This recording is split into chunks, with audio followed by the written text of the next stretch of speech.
في كتابه الكريم بعد أن أقول أعوذ بالله من الشيطان الرجيم إذ قالت امرأة عمران ربي إني نذرت لك ما في بطني محررا فتقبل مني إنك أنت السميع العليم فلما وضعتها قالت ربي إني وضعتها أنثى والله أعلم بما وضعت وليس الذكر كالأنثى وإني سميتها مريم وإني أعيذها بك وذريتها من الشيطان الرجيم فتقبلها ربها بقبول حسن وأنبتها نباتا حسنا وكفلها زكريا كلما دخل عليها زكريا المحراب وجد عندها رزقا قال يا مريم أنى لك هذا قالت هو من عند الله إن الله يرزق من يشاء بغير حساب رب اشرح لي صدري ويسر لي أمري واحلل عقدة من لساني يفقه قولي واللهم ثبتنا عند الموت بلا إله إلا الله واللهم اجعلنا من الذين آمنوا وعملوا الصالحات وتواصوا بالحق وتواصوا بالصبر آمين يا رب العالمين ثم أما بعد আজকের খুতবা কোরআনে বারবার উল্লেখ করা হয়েছে এমন বিশেষ একজনের জন্য নিবেদিত, আর তিনি হলেন মরিয়ম সালামুন আলাইহা। আমি তার জীবনের কিছু বিষয় নিয়ে আলোকপাত করতে চাই যা আল্লাহ আজ্জা ওয়া জাল্লা কোরআনে তুলে ধরেছেন। আজকের এই আলোচনাটি এই সপ্তাহে একজনের প্রশ্ন দ্বারা অনুপ্রাণিত। একজন আমার কাছে এসে বলল, বাল্যকাল থেকে আল্লাহ আজ্জা ওয়া জাল্লার সাথে তার গভীর সম্পর্ক ছিল। খুব অল্প বয়স থেকে সে আল্লাহর নিকট দোয়া করত, এমনকি কিশোরী বয়সেও তাহাজ্জুদ পড়ত, এমনকি কিশোরী বয়সেও যখনই সে আল্লাহর নিকট কিছু চাইতো আল্লাহ তাকে তা দিত। এই ব্যক্তির আসলে খুব কঠিন এক জীবন ছিল। অল্প বয়সে বাবাকে হারান, কোনো ভাই নেই, এই বোন খুবই একাকিত্বের জীবন কাটিয়েছেন এবং সিদ্ধান্ত নিয়েছেন সত্যিকার অর্থে আল্লাহর উপর তাওয়াক্কুল করে থাকবেন।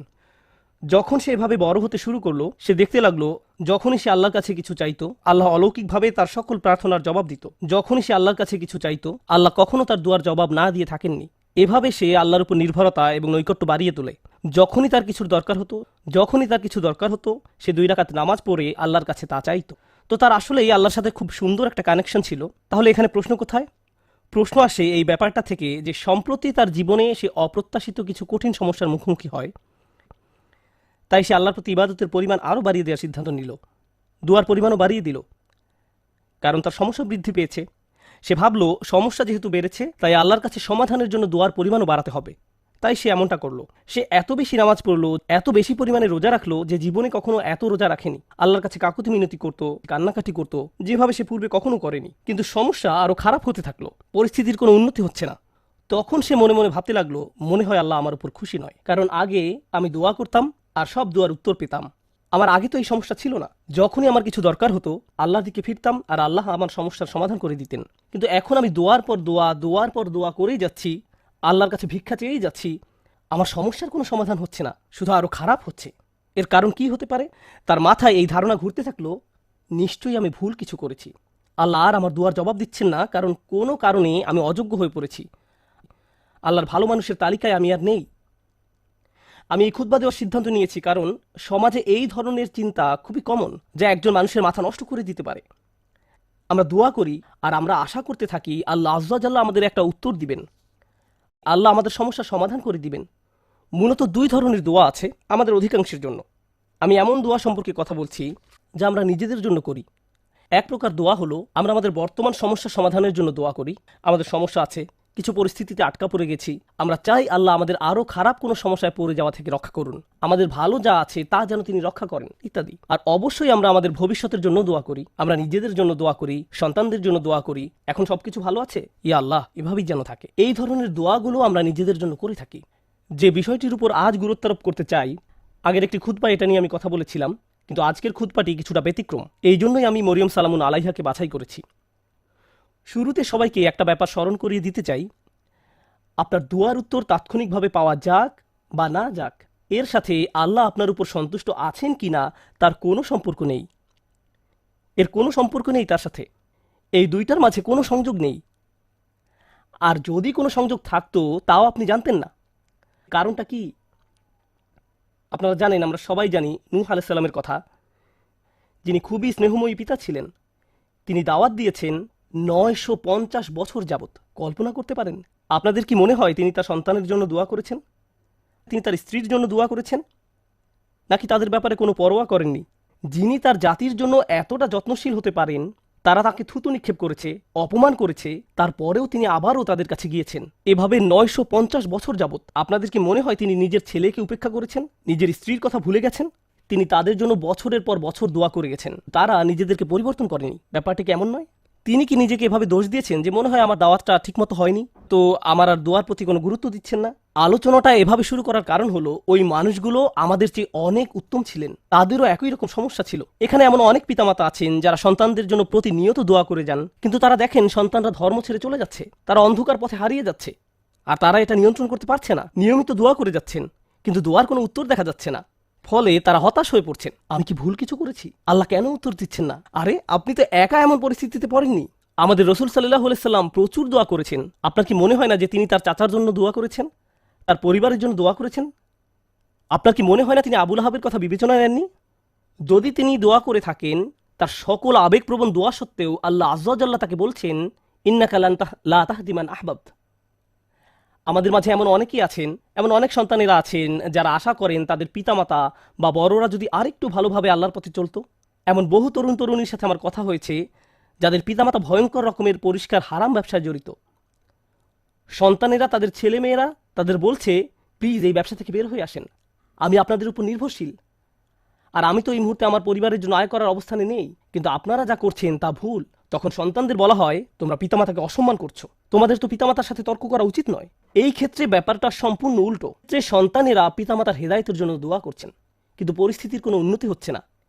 এর বাহিরেও কারো হয়তো ভয়ঙ্কর অসুস্থতা দেখা দিতে পারে, স্বাস্থ্য সংক্রান্ত চরম দুর্দশাও আসতে পারে, অথবা চাকরি খুঁজে পাচ্ছেন না, অর্থনৈতিক সমস্যায় আক্রান্ত, আর আপনি আল্লাহর কাছে দোয়া করে যাচ্ছেন, মনে মনে বলছেন, আমি তো গত বছর ইতিকাফও করেছি, আমি দোয়া করেই গেছি, সারা রাত সিজদায় পড়েছিলাম, এরপরেও আমার সমস্যা রয়ে গেছে, এরপরেও কোনো সমাধান আসেনি। সবার আগে আমি আপনাদের সবাইকে মনে করিয়ে দিতে চাই যে নবীরা, তাদের সকলেই, আমাদের বহুকাল পূর্বে যারা এসেছিলেন, আল্লাহ অনবরত তাদের দোয়ার কথা কোরআনে উল্লেখ করেছেন, তাদের সমস্যাগুলোর কথাও কোরআনে বারবার উল্লেখ করেছেন। আপনাদের কি মনে হয় না ইয়াকুব আলাইহিস সালাম, যিনি 12 জন সন্তানের পিতা ছিলেন, তিনি তার সব সন্তানের জন্য দোয়া করেছেন? বিশেষ করে ইউসুফ আলাইহিস সালামের জন্য, যখন তিনি ইউসুফকে হারিয়ে ফেলেন, আপনাদের কি মনে হয় না তিনি ইউসুফ আলাইহিস সালামের নিরাপত্তার জন্য দোয়া করেছেন, তিনি যেন তার সুন্দর সন্তানকে আবার দেখতে পান? আমরা জানি তিনি এত বেশি কেঁদেছিলেন যে দৃষ্টিশক্তি হারিয়ে ফেলেছিলেন, অবিয়াদ্দাত আইনাহু, এবং দুঃখে তার চক্ষুদয় সাদা হয়ে গেল। তার এত বছরের দোয়ার কোনো উত্তর পাওয়া গেল না, কিন্তু পরিশেষে উত্তর পাওয়া গেল। আপনাদের কি মনে হয় না যখন মূসা আলাইহিস সালামের মা নিজ ছেলেকে পানিতে ভাসিয়ে দেন, আর দেখতে পাচ্ছেন যে স্রোতের টানে বাক্সটি হারিয়ে যাচ্ছে, বাক্সটি যে কোনো সময় উল্টে যেতে পারে, আর কিভাবে জানেন যে বাক্সটি ওয়াটারপ্রুফ, পানি প্রবেশ করবে না? কিভাবে জানবেন যে এটি পাথরে আঘাত পেয়ে ভেঙে যাবে না? আপনি নদীতে ফেলে দিচ্ছেন একটি বাচ্চাকে, নদীতে। আপনাদের কি মনে হয় না যে মূসার মা আল্লাহর কাছে দোয়া করেছেন? এই দুই দোয়ার ক্ষেত্রে পার্থক্যটা লক্ষ্য করুন। মূসা আলাইহিস সালামের মায়ের ক্ষেত্রে তিনি আল্লাহর কাছে দোয়া করেন, তিনি তার ছেলের সাথে আবার একত্রিত হন ঠিক কয়েক ঘন্টা পর। বাচ্চার পরবর্তী খাওয়ার সময় হওয়ার মধ্যেই সে আবার তার মায়ের দেখা পায়। আর অন্যদিকে ইউসুফ আলাইহিস সালামের ক্ষেত্রে তিনি তার পিতার নিকট থেকে বিচ্ছিন্ন হয়ে পড়েন, কিন্তু বহু বছর যাবৎ তিনি তার পিতার দেখা পাননি, অনেক অনেক বছর যাবৎ। আমরা জীবনে সমস্যার মুখোমুখি হব, আর আল্লাহর কাছে দোয়া করার সাথে সাথেই আমাদের সমস্যার সমাধান হয়ে যাবে না। দোয়ার বাস্তবতা বোঝার চেষ্টা করুন। দোয়ার উদ্দেশ্য কি? আমরা প্রায় দোয়াকে তলাবের সাথে গুলিয়ে ফেলি। আরবিতে তলাব মানে কোনো কিছু তালাশ করা, কোনো কিছু দাবি করা, আর দোয়ার আক্ষরিক অর্থ হলো ডাকা, এটাই এর অর্থ। দাআতুকুম মানে আমি তোমাকে ডেকেছি, আমন্ত্রণ জানিয়েছি, এটা হলো দোয়া। আমরা যখন আল্লাহর কাছে দোয়া করি, মাঝে মাঝে আমরা ওই দোয়ার মাধ্যমে আল্লাহর কাছে দাবি জানাচ্ছি, এটা সত্য, আমরা অনুরোধ জানাচ্ছি, কিন্তু আমাদেরকে এই ব্যাপারটা ভুলে গেলে চলবে না যে দিন শেষে আমাদের সব অনুরোধ, সেগুলো হলো আল্লাহর একজন বিনম্র দাস আল্লাহর দিকে ফিরে নিজের সমস্যার সমাধান ভিক্ষা চাচ্ছে। কি সেগুলো? আপনার সমস্যার সমাধান হওয়ার চেয়েও আপনি যে আল্লাহর সাথে যোগাযোগ করছেন, এটাই এখানে সবচেয়ে মূল্যবান বিষয়, এটাই দিন শেষে মূল লক্ষ্য। আপনি যে আল্লাহর সাথে কথাবার্তায় যুক্ত হয়েছে, এটাই দিন শেষে মূল লক্ষ্য। আল্লাহ আপনার সমস্যা তাৎক্ষণিকভাবে সমাধান করে দেবেন কিনা সেটা ভিন্ন বিষয়। আমি এ সম্পর্কে সংক্ষেপে কিছু কথা শেয়ার করতে চাই, পরে মরিয়ম সালামুন আলাইহা নিয়ে কথা বলবো। কখনো কখনো আপনি এমন কিছু সমস্যার মুখোমুখি হন যে মনের মাঝে প্রশ্ন আসে, আমাকে কেন এই সমস্যার মোকাবেলা করতে হবে? আপনাদেরকে একটা কথা জিজ্ঞেস করি, ইউসুফ আলাইহিস সালাম তো 8-9 বছরের এক বালক ছিলেন মাত্র। শিশু মানে তো নিষ্পাপ। একজন শিশু এমন কি করতে পারে যার জন্য সে কিডন্যাপ হতে পারে? একজন শিশু এমন কি অন্যায় করতে পারে যার কারণে সে কুয়ার মধ্যে নিক্ষিপ্ত হবে? একজন শিশু কি করতে পারে যার কারণে সে দাস হিসেবে বিকৃত হবে ভিন্ন একটি দেশে? আর তিনি প্রাপ্তবয়স্ক হওয়ার পর কি অন্যায় করেছেন যার কারণে তাকে কারাগারে নিক্ষিপ্ত হতে হবে? মিথ্যা একটা অভিযোগে। তিনি তো নিজের অন্যায়ের কারণে জেল খাটেননি, তিনি নির্দোষ ছিলেন, আর তাকে এতগুলো বছর জেলে কাটাতে হয়। তাকে জীবনে এমন সব পরিস্থিতির ভেতর দিয়ে যেতে হয়, অন্য কারো এমন হলে বলতো, ভাই জীবন অন্যায্য, কী বা করার আছে, জীবন অন্যায্য। কিন্তু একজন বিশ্বাসীর ক্ষেত্রে কি হয়? সে শুধু বলে না যে জীবন অন্যায্য, সে বলে আল্লাহ অন্যায্য। নাউজুবিল্লাহ। আর আল্লাহ সূরা ইউসুফে বলছেন, আল্লাহু গালিবুন আলা আমরিহি, আল্লাহ তার সকল কাজে তত্ত্বাবধান করছিলেন। ইউসুফের জন্য যত সিদ্ধান্ত নেওয়া হয়েছিল আল্লাহ তার সবগুলোতে প্রভাব রেখেছিলেন। কিভাবে? কখনো কখনো আমি আপনি এমন কিছু সমস্যার মুখোমুখি হব, আল্লাহ জানেন ভালো কিছু সামনে আছে। কখনো কখনো ভালো যা কিছু আসছে তা আপনার নিজের জন্য, আবার কখনো বা অন্য কারোর জন্য, আবার কখনো বা অন্য কারোর জন্য। কখনো কখনো আপনি জীবিত থাকতেই এর উপকার পাবেন, আপনি জীবিত থাকতেই এর উপকার পাবেন। আর কখনো কখনো এই উপকার আসবে আপনি আল্লাহর কাছে ফিরে যাওয়ার পর। ইউসুফ আলাইহিসসালামের ক্ষেত্রে কি হয়েছিল? একজন পিতা তার সন্তান থেকে বিচ্ছিন্ন হয়ে পড়েন। কিন্তু চিন্তা করে দেখুন, তাকে যদি কিডন্যাপ করা না হতো তাহলে তিনি কুয়ায় নিক্ষিপ্ত হতেন না। তিনি যদি কুয়ায় না পড়তেন তাহলে কোনোদিন মিশরে গিয়ে পৌঁছাতেন না। আর মিশরে কোনোদিন না গেলে তিনি জেলে নিক্ষিপ্ত হতেন না। আর যদি জেলে না যেতেন তাহলে জেলের ওই দুই লোকের সাথে তার কোনোদিন সাক্ষাৎ হতো না যাদের স্বপ্নের তিনি ব্যাখ্যা দিয়েছিলেন। ওই দুই ব্যক্তির সাথে যদি তার কোনোদিন দেখা না হতো, তাদের একজন বেঁচে যায় এবং রাজার খেদমতে নিয়োজিত হয়। আর যখন রাজা একটি স্বপ্ন দেখলেন, ওই ব্যক্তি তাহলে কোনোদিন বলতেন না যে হ্যাঁ, আমি এক লোকের কথা জানি যে আপনার স্বপ্নের ব্যাখ্যায় সাহায্য করতে পারবে। স্বপ্নটা কি ছিল? দেশে 7 বছর হবে প্রাচুর্যের, আর পরবর্তী 7 বছর দেশে কোনো ফসল ফলবে না, কোনো উৎপাদন হবে না, মানুষ দুর্ভিক্ষে মারা যাবে। যদি ইউসুফ জেলে না যেতেন আলাইহিস সালাম এবং তাকে মুক্তি দেওয়া না হতো ওই স্বপ্নের ব্যাখ্যা করার জন্য সেই সময়, তাহলে দেশ অর্থনৈতিক, ফাইন্যান্সিয়াল এবং সামাজিক এক দুর্যোগে পতিত হতো। লক্ষ লক্ষ শিশু দুর্ভিক্ষে মারা যেত। একজন শিশু কষ্ট স্বীকার করলো কয়েক বছরের জন্য। এক শিশুর কষ্ট স্বীকারের ফলে আল্লাহর পরিকল্পনা ছিল অগণিত পরিবারকে অনাহারে সন্তান হারানোর বেদনা থেকে রক্ষা করবেন। এই পরিকল্পনার কারণে ইউসুফ আলাইহিস সালাম জেল থেকে ফিরে এসে স্বপ্নের ব্যাখ্যা করলেন এবং অর্থ মন্ত্রণালয়ের দায়িত্ব নিলেন। আমার এক বন্ধুর নাম হয়তো আপনারা শুনে থাকবেন, তার নাম রবার্ট ডেভিলা। আমি ওই বোনকে তার সম্পর্কে জিজ্ঞেস করেছিলাম। সে বলল সে তার কথা শুনেছে। সে তার শরীরের কোনো অংশ নাড়াতে পারে না, শুধু মুখমণ্ডল ছাড়া। সে কি এমন অন্যায় করেছে যার কারণে এমন পরিস্থিতি? কিছুই না। কিন্তু কত মানুষ ইসলাম গ্রহণ করেছে তার এই অক্ষমতার দরুন। কত শত মানুষ এই ঘটনার কথা শুনে আল্লাহর পথে ফিরে এসেছে। কত শত মানুষ আল্লাহর প্রতি অকৃতজ্ঞ ছিল, যদিও তারা মুসলিম ছিল কিন্তু নামে মাত্র মুসলিম ছিল, এবং সিদ্ধান্ত নিল যে আল্লাহর কাছে আত্মসমর্পণ করবে। কারণ ওই মানুষটি একটি বিছানায় শুয়ে আছে, তার কষ্ট, দুর্ভোগ লক্ষ লক্ষ মানুষের জন্য হেদায়েতের কারণে পরিণত হলো। বুঝতে পারছেন? কখনো কখনো আমি আপনি কষ্টকর অবস্থায় পতিত হই, যা আসলে খুবই সামান্য, এমন অসংখ্য কল্যাণ আর এমন অসংখ্য উপকারের জন্য, যা হয় এখন আমার কাছে আসবে, নতুবা আল্লাহর কাছে ফেরত যাওয়ার পর আমি এর উপকার ভোগ করব। সুতরাং আমাদের দোয়া কোনো কিছু অর্ডার করার মতো নয়।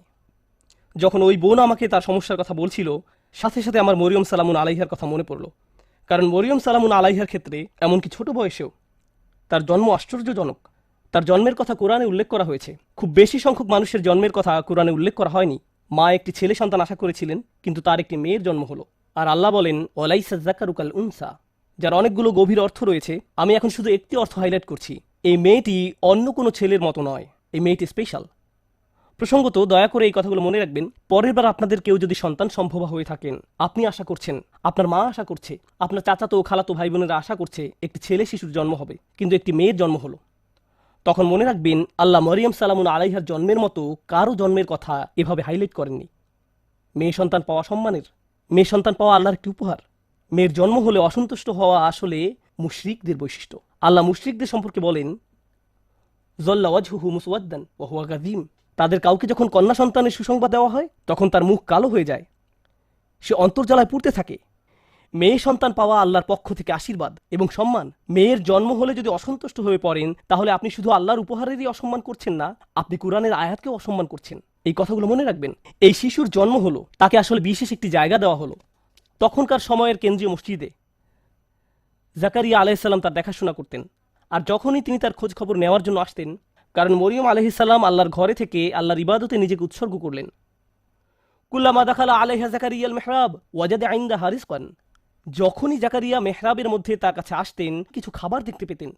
তিনি জিজ্ঞেস করলেন, এগুলো কোথায় পেলে তুমি? এই ফলগুলো তো এখন উৎপাদন হয় না, এমনকি এগুলো এই সিজনেরও নয়। এগুলো শীতকালে হয় আর ওইগুলো গরমকালে জন্মে। তুমি এইসব ফল কোথায় পেলে? উত্তর দিতেন, ক্বালাত হুয়া মিন ইনদিল্লাহ, এগুলো আল্লাহর পক্ষ থেকে বিশেষভাবে এসেছে। এই ফলগুলো আমার নিকট আল্লাহর পক্ষ থেকে এসেছে। ভাবতে পারেন এমন একজনের কথা যার দোয়া এমনভাবে কবুল হয় যে আকাশ থেকে খাদ্য অবতীর্ণ হয় এই নারীর জন্য। তাই যখন ওই বোন আমাকে বলছিলেন তার দোয়া কবুল হয়ে যায়, আমি সাথে সাথে মরিয়ম সালামুন আলাইহার কথা মনে করলাম। কি অলৌকিকভাবে আল্লাহ তার ব্যাপারে হস্তক্ষেপ করতেন, এমনকি খাদ্যের মতো বিষয়েও, যা আমরা নিজেরা উঠে গিয়ে নিয়ে আসতে পারি তাকে এমনকি সেজন্য উঠতে হয়নি। খুব স্পেশাল এক কিশোরী, খুব স্পেশাল এক নারী। এখন এই নারী সম্পর্কে যে ব্যাপারটি আজকে গুরুত্ব দিয়ে তুলে ধরতে চাই তা হলো, একদিন তার নিকট এক ফেরেশতার আগমন ঘটল। ফেরেশতা বলল সে একটি বাচ্চার মা হতে যাচ্ছে। তার মাথায় প্রথমে আসলো, আমি তো বিবাহিতা নই, আমি মা হব বলে তুমি কি বোঝাতে চাচ্ছ? লাম ইয়ামসাসনি বাশার, আমাকে তো কোনো পুরুষ স্পর্শ করেনি, আমার বাচ্চা হবে বলে তুমি কি বোঝাতে চাচ্ছ? কাযালিকি ক্বালা রব্বুক, আমি দুঃখিত, আমরা এসেছি শুধু সংবাদ জানাতে, এটা হবে কি হবে না সে ব্যাপারে পরামর্শ করতে নয়। সেই সিদ্ধান্ত ইতিমধ্যে নেওয়া হয়ে গেছে, তুমি একটি বাচ্চার মা হতে যাচ্ছ। এখন তিনি পুরোপুরি আতঙ্কিত, আমি কি করব? তিনি আল্লাহর কাছে ফিরে আশা করতে পারতেন এমনটি যেন না হয়, কিন্তু এটা তো ঘটবেই। আমি আপনাদের জন্য পরের কিছু ঘটনা এখন বর্ণনা করছি যেন উপলব্ধি করতে পারেন এই নারী কেমন এক কঠিন পরীক্ষায় পড়েছিল। বাচ্চার জন্মের পর তিনি তার নিজ শহরে ফিরে আসলেন। সমাজের সবাই তাকে দেখত দুনিয়া ত্যাগী, আল্লাহওয়ালা নারী হিসেবে, এমন নারী যে আল্লাহর ইবাদতে সবসময় নিয়োজিত থাকে, এমন নারী যাকে তাদের নবী জাকারিয়া আলাইহিস সালাম সমর্থন জানিয়েছিলেন, এমন নারী যিনি জাকারিয়া আলাইহিস সালামের তত্ত্বাবধানে বড় হয়ে ওঠেন। মসজিদের আশেপাশের সবাই সেখানে দাঁড়িয়ে আছেন আর তিনি একটি বাচ্চা কোলে করে এগিয়ে আসছেন। সবাই তখন একসাথে তাকে অপমানিত করতে শুরু করল। কিভাবে তুমি এমন কাজ করতে পারলে? নিজের কি সর্বনাশ তুমি করে ফেলেছ? পর্দার অপর পাশে আজকের জুমার নামাজে অনেক মহিলা উপস্থিত আছেন। আপনারা জানেন কোনো মুসলিম নারী এমন অবস্থার কথা কল্পনাও করতে পারেন না যেখানে তিনি একটি বাচ্চা কোলে নিয়ে দাঁড়িয়ে আছেন আর মানুষ বলছে এই বাচ্চা বৈধ নয়। তার পক্ষে এমন ধরনের অপমানের কথা কল্পনায়ও আনা সম্ভব নয়। আর আমাদের পুরুষদেরকেও এই ধরনের অভিযোগের কথা কল্পনা করতে পারবো না। আমাদের বোনদের জন্য, আমাদের মায়ের জন্য, আমাদের মেয়ের জন্য এটা আমাদের চিন্তার বাহিরে। একজন মুসলিমের জন্য আমাদের মান মর্যাদা আমাদের জীবনের চেয়েও মূল্যবান। আত্মমর্যাদার যে চেতনা আল্লাহ আমাদের দান করেছেন তা আমাদের কাছে আমাদের জীবনের চেয়েও বেশি মূল্যবান। আর তিনি জানতেন তিনি যখন নিজের এলাকায় ফেরত যাবেন তখন লোকজন এমন কথাই বলবে। তার পেছনে বলা বলি করলে এক কথা, কিন্তু তারা লোক সম্মুখে তার মুখের উপর বলছে, একেবারে সরাসরি তাকে বলছে তিনি কিভাবে এই সমস্যার মোকাবেলা করলেন। কারণ যত দুয়াই তিনি করেন না কেন আল্লাহর সিদ্ধান্তে কোনো পরিবর্তন হবে না। আল্লাহ সিদ্ধান্ত নিয়েছেন তাকে এই পরীক্ষার সম্মুখীন হতে হবে, তাকে সমাজের সামনে এভাবে দাঁড়াতে হবে। তখন তিনি কি করলেন? যখন প্রসব বেদনা শুরু হলো তিনি বলে উঠলেন, ইয়া লাইতানি মিত্তু ক্বাবলা হাযা, তিনি বলে উঠলেন, হায় আমি যদি কোনো রূপে এর পূর্বে মরে যেতাম। আশা করছি সন্তান প্রসবকালে মারা যাব, কারণ সামনে যে অপমান সইতে হবে তার থেকে মৃত্যুর মাধ্যমে সহজে অব্যাহতি পাওয়া যাবে। কুরআনের অন্য কোথাও কারো মৃত্যু কামনা করার কথা উল্লেখ নেই, শুধু এই জায়গায়। একবার চিন্তা করে দেখুন কেন তিনি মৃত্যু কামনা করছেন। আল্লাহ আজ্জা জাল্লা স্বীকার করছেন যে কখনো কখনো মানুষ এমন কঠিন মানসিক আঘাতে জর্জরিত হবে যে মৃত্যু কামনা করে বসবে। এমন পরিস্থিতিতেও মানুষ পড়বে। ঠিক এমনই এক চরম পরিস্থিতিতে তিনি পড়ে গেলেন আর আল্লাহ এটা স্বীকার করলেন, ইয়া লাইতানি মিত্তু ক্বাবলা হাযা। আমি এটা পড়ার পর প্রচণ্ড ধাক্কা খেলাম। কিভাবে তিনি এমন কথা বলতে পারলেন? জানেন তো আমাদের রাসূলুল্লাহ সাল্লাল্লাহু আলাইহি সাল্লাম বলেছেন, লা ইয়াতামান্না ইয়ান্না আহাদুকুমুল মাউতা, তোমাদের কেউ যেন মৃত্যুর আকাঙ্ক্ষা না করে, তোমাদের মৃত্যু কামনা করা উচিত নয়। কেউ কখনো সহজে মৃত্যু কামনা করে না, কিন্তু তিনি এখানে মৃত্যু কামনা করছেন কেন? এটা অত্যন্ত কঠিন এক পরিস্থিতি, মারাত্মক এক অবস্থা। তো তিনি যে অপমানের সম্মুখীন হতে যাচ্ছেন তা মৃত্যুর চেয়েও খারাপ। তাই তিনি বললেন, ইয়া লাইতানি মিত্তু ক্বাবলা হাযা। এই কথা কোরআনে উল্লেখ করার কারণ আছে। দুনিয়ার এই জীবনে মানুষ অপমানজনক পরিস্থিতিতে পড়বে, থেকে মুক্তির কোনো উপায় চোখে পড়বে না। অনেককে তাদের পরিবারের সম্মুখীন হতে হবে, মিথ্যা অপবাদের সম্মুখীন হবে, অতীতের কোনো ভুলের মোকাবেলা করতে হবে। কে জানে তাদের এমন ধরনের মানসিক আঘাতের মোকাবেলা করতে হবে। তখন তারা মরিয়ম সালামুন আলাইহার উদাহরণে সান্ত্বনা খুঁজে পাবেন। কিন্তু তিনি এখানেই থেমে যাননি।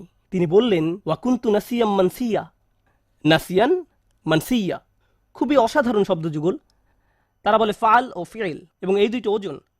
তারা নিসিও বলে, এক কিরাতে এটাকে নিসিয়ান, অন্য কিরাতে নাসিয়ান পড়া হয়, জিভ এর মতো। আরবি ভাষায় দুই ধরনের শব্দ আছে, জিভ ও মাজবুহ। একইভাবে নাসি এবং মানসি এই শব্দগুলোর প্রথমটা আসলে ব্যবহৃত হয় আমি আপনাদের জন্য লিখে এনেছি। ولا يقال للكبش ذبح إلا إذا أعد للذبح. কোনো প্রাণীকে অর্থাৎ কোনো ছাগল বা ভেড়াকে আপনি ততক্ষণ পর্যন্ত জিফ বলবেন না যতক্ষণ না এটি জবাই করার উপযুক্ত হয়। জবাই করা হয়ে গেলে এটাকে বলা হয় জাবিহ, এটাকে বলা হয় মাজবুহ। জবাইয়ের আগে না, আগে বলা হয় জিবহ। তিনি দুইটি শব্দ ব্যবহার করলেন, যদি আমি মরে যেতাম, যদি মানুষের স্মৃতি থেকে বিলুপ্ত হয়ে যেতাম, এভাবেই অনুবাদ করা হয়। কিন্তু এখানে যে দুইটি শব্দ আছে সেটা ওনারা ভুলে গেছেন। একটা শব্দ নাসিয়ান, অর্থ আসলে তিনি তো মসজিদ থেকে অনেক দূরে, ঠিক না? তিনি এখন বাড়িতে অবস্থান করছেন না। কেউ যেন কোনোদিন আমাকে মিস না করে, তারা যেন এই প্রশ্নটাই না করে যে মরিয়ম কোথায় গেল। আমি যদি অদৃশ্য হয়ে যেতাম, যদি মানুষের স্মৃতি থেকে বিলুপ্ত হয়ে যেতাম এই মুহূর্তে, কারো যেন কোনোদিন আমার কথা মনেও না হয়। এটা হলো নাসিয়ের অর্থ। চিন্তাও মাথায় না আসে যে এক সময় আমার অস্তিত্ব ছিল। এমন অনেকেই আছে যারা এত কঠিন হতাশা এবং উদ্বেগের ভিতর দিয়ে যায় যে ঘর থেকেই বের হয় না, ফোন রিসিভ করে না, টেক্সট মেসেজের কোনো জবাব দেয় না। তারা এত বেশি মানসিক যন্ত্রণা অনুভব করে যে তাদের ইচ্ছা হয় যদি তারা মানুষের স্মৃতি থেকে বিলুপ্ত হয়ে যেত। কেউ যদি তাদের দরজায় করাঘাত করে, তারা ভাবে যদি তারা আমার কথা ভুলে যেত, হায় যদি আমার কার সাথে আর দেখা না হতো। তারা সবকিছু থেকে নিজেকে বিচ্ছিন্ন করে নিজের মাঝেই বসবাস করতে চায়। এর নাম হলো নাসিয়ান। তিনি ইতোমধ্যে আশা করছেন যেন তার মৃত্যু হয়, কেউ যেন তার খোঁজ করতেও না আসে। পরবর্তীতে অনেক বছর পার হয়ে গেলে কেউ যদি না জানে তার কি হয়েছে, মানসিয়ান, ভবিষ্যতেও তার কোনো উল্লেখ কোথাও যেন না থাকে। আমি আশা করছি কেউ যেন এই মুহূর্তে আমার কথা মনে না করে, এবং আমি ভবিষ্যতেও যেন সবার স্মৃতি থেকে সম্পূর্ণ অদৃশ্য হয়ে যাই। আমি এই মহান নারীর পরীক্ষার উপর গুরুত্বারোপ করতে চেয়েছি, কারণ ইনি এমন একজন নারী যার দোয়া সাথে সাথেই কবুল হয়ে যেত। তাকে এমনকি খাদ্যও চাইতে হয়নি, তার জন্য ফল ফলাদি এসে উপস্থিত হতো। আর আল্লাহ তাকে এমন পরিস্থিতিতে ফেললেন, আল্লাহ তাকে এমন পরীক্ষায় ফেললেন, এই জন্য না যে আল্লাহ তাকে ঘৃণা করেন, এই জন্য না যে আল্লাহ তার কথা ভুলে গেছেন, এই জন্য না যে আল্লাহ তাকে অপমানিত করতে চান। শেষে দেখা যায় যে এই সমস্ত কিছুর মাধ্যমে আল্লাহ আসলে তাকে সম্মানিত করলেন। আল্লাহ তাকে সম্মানিত করতে চান। কোন অপমানের ভয় তিনি করছিলেন? তার অপমানের ভয় ছিল মানুষ বলবে তুমি বিয়ে ছাড়াই এই সন্তানের মা হয়েছ, তোমার এটা হারাম ছিলে। মানুষ এটাই বলবে। আর জানেন তো বাচ্চার নাম কি ছিল? তার নাম ছিল ঈসা। কোরআনে কোন নবীর নামের সাথে তার পিতা বা মাতার নাম উল্লেখ করা হয়নি। শুধু ঈসা আলাইহিস সালাম, ঈসা ইবনে মারইয়াম বারবার উল্লেখ করা হয়েছে। ঈসা মরিয়মের ছেলে। কোরআনে কোথাও কি আছে মুহাম্মদ আব্দুল্লাহর ছেলে? কোথাও কি পান ইয়াকুব ইসহাকের ছেলে, ইসহাক ইব্রাহিমের ছেলে, ইউসুফ ইয়াকুবের ছেলে? পেয়েছেন কখনো? না। অনেকবার আল্লাহ এই রসুলকে যখনই সম্মানিত করেছেন, সাথে সাথে তার মাকেও সম্মানিত করেছেন। প্রসঙ্গত বিষয়টা গুরুত্বপূর্ণ। আরবরা যখন ইবনে বলে, বা এমনকি সেমেটিক মানুষরা যখন ইবন বলে, ঠিক পরেই তারা পিতার নাম উল্লেখ করে। তারা পিতার নাম বলে। আপনার নামের শেষাংশ আসে পিতার কাছ থেকে। আল্লাহ এই সাধারণ নিয়মের বাহিরে গিয়ে মানুষকে মনে করিয়ে দিয়েছেন যে তার কোনো পিতা নেই, আর আমি সাধারণ নিয়মের বাহিরে গিয়ে এই মাকে সম্মান দেখাবো। ঈসা ইবনে মারইয়াম। প্রতিবার আল্লাহ এই অপমানের কথা উল্লেখ করেছেন অন্য কারণে। আর এই বিষয়টা বলেই আমি আমার খুতবার সমাপ্তি টানছি। কখনো কখনো আপনার কষ্ট অন্য মানুষের মুক্তির কারণে পরিণত হবে। আপনি সমস্যায় পড়েছেন কারণ এটা আপনার থেকেও বড় কোনো উদ্দেশ্য সাধন করবে, তখন তাদের জন্য সাদাকায়ে জারিয়ায় পরিণত হবেন। আপনার কারণে তারা ভালো কিছু অর্জন করবে। মারিয়াম সালামুন আলাইহার এই কষ্ট থেকে প্রতিবার যখন কোনো নারী অপমানিত হয়, প্রতিবার যখন কোনো নারী অপবাদের শিকার হবে, প্রতিবার যখন কোনো নারী কামনা করবে যদি সে মরে যেত পরিস্থিতির মুখোমুখি হওয়ার চেয়ে, তখন সে মরিয়ম সালামুন আলাইহার কষ্টের মাঝে নিজের সান্ত্বনা খুঁজে পাবেন। আর যখনই কোনো নারী সান্ত্বনা খুঁজে পাবে, মরিয়ম সালামুন আলাইহার মর্যাদা এতে আবারও বেড়ে যাবে। সুবহানাল্লাহ। আমাদের দোয়ার মাধ্যমে আমরা আল্লাহর সাথে সংযোগ স্থাপন করি। আমাদের দোয়া এমন কিছু নয় যার মাধ্যমে এই দুনিয়া জান্নাতে পরিণত হবে। পৃথিবীর এই জীবনে পরীক্ষা থাকবেই। আমাদের যে বহুগুণে উত্তম মানুষদের জীবনে সমস্যা ছিল, আর এটা ঠিক আছে। লাকাদ খলাকনাল ইনসানা ফি কাবাদ। আমি মানুষকে সৃষ্টি করেছি অত্যন্ত কষ্ট ও শ্রমের মাঝে। কষ্ট ক্লেশ জীবনেরই অংশ। দুয়ার উদ্দেশ্য হলো আমাকে আপনাকে এই কষ্টগুলো মোকাবেলায় সাহায্য করা। আর কখনো ভুলে যাবেন না যে আল্লাহ আমাদের সাথে আছেন। আল্লাহ আজ্জা ওয়া জাল্লা আমাদের সেসব মানুষদের অন্তর্ভুক্ত হওয়া থেকে রক্ষা করুন যারা ঈমান হারিয়ে ফেলে। আল্লাহ আজ্জা ওয়া জাল্লা আমাদের মর্যাদা দান করুন এবং আমাদের এই কথা স্মরণে রাখতে সাহায্য করুন যে মানুষ আপনাকে অপমানিত করতে চাইবে যেভাবে তারা মরিয়ম সালামুন আলাইহাকে অপমান করেছিল। লোকে আপনার সম্পর্কে কি মনে করে আর আল্লাহ আপনার সম্পর্কে কি মনে করেন, এর মাঝে বিশাল পার্থক্য আছে। কারণ আপনি যদি লোকের কথা মানেন তাহলে মরিয়ম ছিলেন সমাজের সবচেয়ে অপমানিত, আর যদি আল্লাহর কথা মানেন তাহলে তিনি ছিলেন মানব ইতিহাসের সবচেয়ে মর্যাদাবান নারীদের একজন। তাই আমরা আল্লাহর কথা মানব। ওয়ালাকাদ কাররামনা বানি আদম। আর আমি তো আদম সন্তানদের সম্মানিত করেছি। আল্লাহ আজ্জা ওয়া জাল্লা আমাদেরকে তার নিকট সম্মানিত মানুষে পরিণত করুন, মানুষের নিকট সম্মানিত করার পূর্বে। বারাকাল্লাহু লি ওয়া লাকুম ফিল কুরআনিল হাকিম।